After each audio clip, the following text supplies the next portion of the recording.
po natin ngayong Martes sa mga kakagising lamang. Good morning po mga kapatid. 6:28 na po. Hayop sa galing at may extraordinary achievements. Makakasama natin ang isang forest dog o tinatawag po natin na asong gubat. Nahabi lang naman ang umakyat ng iba't ibang bundok kasama ang kanyang fur parrot. Kasama natin, katabi ko ngayon, si Henry Wong, isang mountaineer. Good morning kapatid. Good morning po. So, mountaineer ka talaga, Yes, Henry. Ngayon, syempre gusto ko ito makausap, pero tawagin na natin ang bida dito sa Hayop Ka, si Bundok. Ilan taon na si Bundok? 2 years old po. O sige, pag pwesto ka ba dito, tatakbo siya sa'yo? Yes, po. Sige, okay, pwesto tayo dito. Magtatago ba tayo?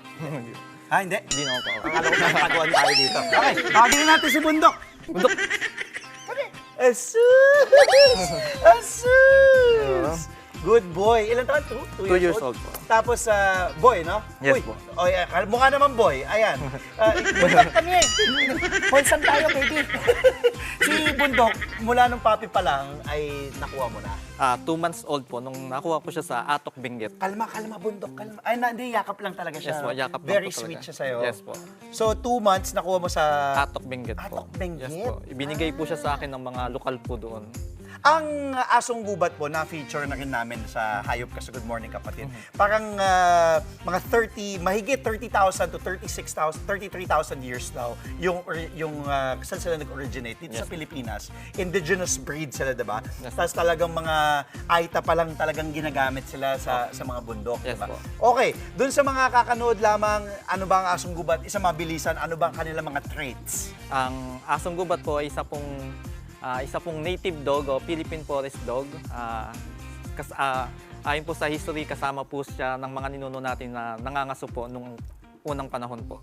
Ang bait niya, no? Yes po. Hindi siya matapang, talagang Opo. mabait siya. Opo. no? Sanay din po kasi siya Sanay talaga siya sa tao. Yes po.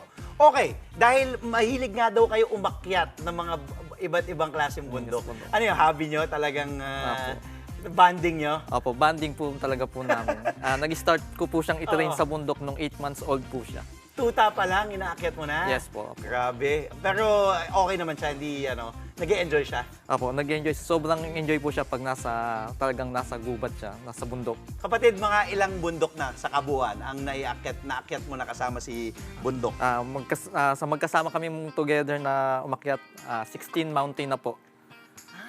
Yes po. Iba't iba? Iba-iba? Opo, iba-iba po. Dito po sa Luzon. Ano mga bundok kung pwede mong bangitin? Opo. Kahit konti lang. Mount Tapulaw, Tapulaw. Binakayan, Pamintinan, Mariglem, yun po yung iba po doon. Tapos ang target po talaga namin this year yung Mount Apo. Mount Apo ang Yes target po. nyo. Yes po. Mga gano'ng katagal yun na abutin? Medyo mahirap din yun, no? Yung Apo. Mount Apo. Mga 3 days po yung... 3 araw. Yes po yung So hiking. pag gandun, pagkasama mo si Bundok, umaakit kayo, ayan, nakikita natin po yung mga videos galing kay Henry. Ito. So hinahayaan mo siya, walang tali? Apo. Hindi siya, iniiwan? Hindi kayo iniiwan? Siya po yung nagiging tour guide po namin. Aba. Kasi po parang kahit first time niya doon sa bundok, parang Oo. alam na niya agad yung daanan. Talaga? Kahit unang beses? Yes po. Talagang parang kasi po, kaya nga tawag sa kanila forest dog, yun yung kanilang characteristic. Yes diba? po. Yung kanilang instincts. Talagang pag makikita nyo po, very alert sila pagdating sa bundok. Kaya talagang alam nila kung saan dadaan. Ang galing eh, no? So, kamusta naman si Bundok sa mga ibang, hindi siya mailap? Kasi kanina, nung unang dating medyo mahiyain itong si Bundok. Yes. Hindi siya masungit, hindi siya mailap. Hindi po. Sobrang kwan po siya. Kahit po sa ibang mountaineer, malambing po siya, sweet po siya. Tapos ang tanong ko, kung makikita po natin direct, sige, lapit daw tayo. Tapos na kami magtaguan. Kayo nagtataguan kasi kami. Mahaba talaga ang kuko ni Bundok. Yes Kasi po. yung mga ibang aso po, like ako, kagaya ako si Booker, yung beagle ko, pinapagupit ko yung kuko kasi baka masakit daw sa kanilang paa. Pag, diba, ginagamit nila, sila okay yung mahaba yung kuko. Opo. Para po yung nagiging kwan din po nila eh. Protection, pangkapit din sa pag nasa outdoor Oo, ano kami. kasi trail Opo, yun trail no? po. Okay. Paano, kumbaga may kakaiba ba kayong ginagawa na paghahanda? Ano yung mga dinadala mo Opo. na essentials para sa, syempre, isang mountaineer na may kasamang aso na mountaineer na rin? Pag may target mountain po kami naakyatin, una po, nire-research ko muna yung bundok.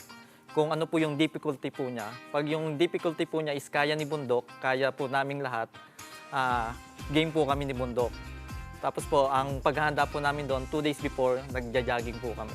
But, so, condition no? Yes Talagang, po. Condition na po siya. medium size kasi sila ang tawag po sa kanila. Hindi yun talaga mga maliliit at hindi din malalaking aso. Ganyan talaga yung size nila at hindi siya, kumbaga fit nga siya, hindi siya mataba. Kasi Yes nga, umaakit ng bundok saan kayo pwede subaybayan? O pwede ba kayong, kunyari, ma-message? O may mga, ano ka ba? May mga iba ka pang aso o siya lang? Yung, Siya lang po talaga.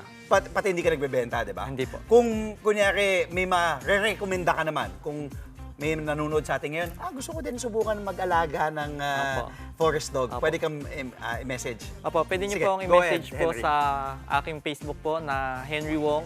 Kung gusto niyo po mag-alaga ng forest dog, pwede ko po kayong bigyan ng tips sa pag-alaga po ng isang Philippine forest dog. Bundok, it was nice to meet you. Daan ka dito kahit anong araw, ha?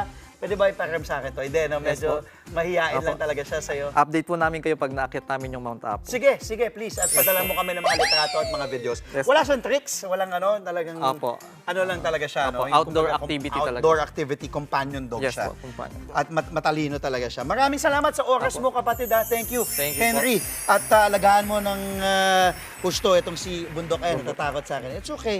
Nice to meet you. Si Bundok po, ating asong gubat o forest dog na kung tawagin na pinagmamalaki natin na Pinoy at nilalaban, sinusulong na maging national dog natin. Yes po. Di ba ang asong gubat? Muli, maraming salamat, Henry, at kay Gubat sa hayop ka ngayong umaga. Mga kapatid, Andre Felix po, manatiling may alam pagdating sa mga mahalagang balita sa loob at labas ng bansa. Mag-follow at mag-subscribe na po sa social media pages ng News 5.